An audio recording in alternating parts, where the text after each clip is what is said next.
Welcome to the land of cheese, where, for the longest time Friday night, the Dodgers stunk like a slab of Limburger. From Miller Park, where, for the first 7 innings, the Dodgers were as flat as stale hams.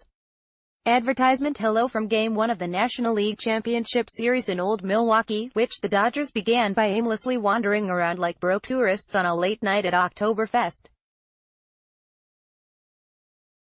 By the time they found themselves, it was too late. When they finally mounted what would have been one of the greatest rallies in their postseason history, the climb was too much. Given their night of misfortune, it figured that Justin Turner would strike out with the tying run on third base to end the Milwaukee Brewers' 6-5 victory. "We right in it," Chris Taylor said in a Dodgers clubhouse draped in silence. "But our mistakes cost us in the end. Those mistakes helped give the Brewers a 6-1 lead after 7 innings. When the Dodgers came back, it was a comeback too far. They scored 3 runs in the 8th on singles by Manny Machado and Matt Kemp, but the inning ended with Yasiel Puig striking out with runners on the corners. Then they scored again in the 9th on Taylor's triple before Turner's strikeout against Corey Knebel, the 7th Brewers pitcher, finished it.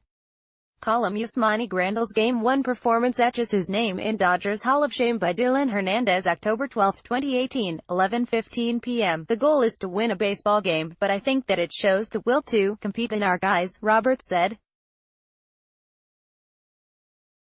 "But it's hard to compete while flat on your back," which is where the Dodgers could be found after playing the first 7 innings almost like it was the first spring training game. As thousands of Brewers fans waved yellow flags, the Dodgers flapped their bats, flailed their gloves. As thousands did a slow-motion wave, the Dodgers played a slow-motion game. Their hosts chanting, "Beat LA," the Dodgers did just that, eventually losing with 4 errors, 2 passed balls, and 13 strikeouts. For the Brewers, it was hamburger night, as their 12th consecutive win ensured a free burger for everyone next week as Prom ISED through an ancient promotion from the city's venerable George Webb restaurants. For the Dodgers, it was throwback night, as they went back to the days of Clayton Kershaw's postseason demons and the early season sloppiness that led to a 16-26 start. "I don't think we came out flat. We were ready to go. It's just baseball," Taylor said. "I don't think it was anything to do with the moment or anything like that.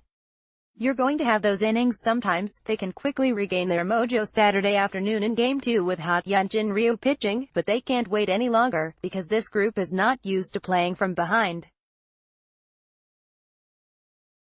The last time the Dodgers lost the first game of a 7-game series, it was in the 2016 NLCS to the Chicago Cubs, a series they lost in 6 games. Advertisement. The good news for Dodgers fans is that they wore down several Brewers relievers and showed they eventually can strike deep into the Brewers' strength. The bad news is they're still trailing in the series because they just couldn't get started.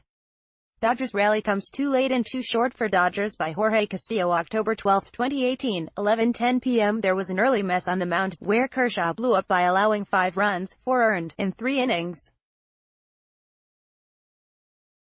There was early muck behind the plate, where Yasmani Grandal imploded with 2 passed balls and 2 errors, one being a catcher's interference that nullified a tremendous diving catch by first baseman Dave Freese on a liner by Jesus Aguilar, keeping alive a rally. There was also an early eyesore in left field, where Taylor botched a single, which led to a run. "Yeah, it was a tough one. Obviously you don't want to get off to that start," Kershaw said. "But happened, and you tried to win tomorrow." That start was particularly nightmarish when, given a 1-0 lead on a home run by Machado, Kershaw allowed a home run by, and this is as hard to type as it was to watch, a relief pitcher. His name is Brandon Woodruff, and he already had homered once this year, but still, a relief pitcher. "I knew he could swing the bat a little bit, for sure," Kershaw said of Woodruff's leadoff homer in the 3rd. I didn't know he could do that. It was another disappointing postseason start for the Dodgers' confounding ace, continuing a string of October stunners from one of the greatest six-month pitchers in baseball history. He seemed to break the spell by allowing the Atlanta Braves just 2 hits and 8 shutout innings in a Game 2 victory in the National League Division Series last week. But here he was again, following the Woodruff homer by allowing a total of 6 hits in those 3 innings with just 2 strikeouts. Said manager Dave Roberts, "I thought the stuff was good, but he just made mistakes in the strike zone and defensively. Again, we didn't do him any favors," said Kershaw. "Didn't feel out of control. Just gave up some hits. I've got to do a better job keeping the score close." We've heard those quotes before. Just when it seems they've finally been quieted, we hear them again. The struggling part of the Dodgers' evening ended with the appearance of Julio Urias, surely the strangest postseason roster addition of any team in recent history. In replacing Scott Alexander in the bullpen for the NLCS, Urias was put in the position of facing big league hitters for just the 4th time since undergoing shoulder surgery more than a year ago. Perhaps not coincidentally, Urias allowed a homer to the first hitter he faced, with Aguilar's 7th inning blast giving the Brewers a 6-1 advantage they would need. It turns out, in fact, that Aguilar's hit proved to be the precise difference. Yeah, not even the Dodgers front office could get this one right.